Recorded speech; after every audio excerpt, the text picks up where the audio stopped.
ඔහොම අපේ මාස්ටර් එනකන් අඩියක්වත් එළියට තියන්න තහනම්. මොකක්ද කියන්නේ? ගැඹුරු හුස්මක් අරගෙන කේන්තිය පාලනය කරනවා. ඇයි දැන් අපි බය වෙන්න ඕනද? මෙයා අම්මෙක් තාත්තෙක් නැති උඩින් පාත් වෙච්ච වඳුරෙක්නේ. අපිට මොනා කියලා කරන්නද? කට පරිස්සම් කරගත්තත් හොඳයි. නැත්තම් තමුලා ඉවරයි. අපි බය වෙයි කියලා හිතුවද? ඔහෙලා යක්ෂයෝ. තමුල්ලට කරන්න පුළුවන් දෙයක් නෑ.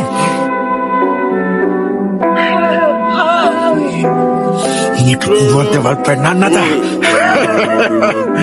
Pushing.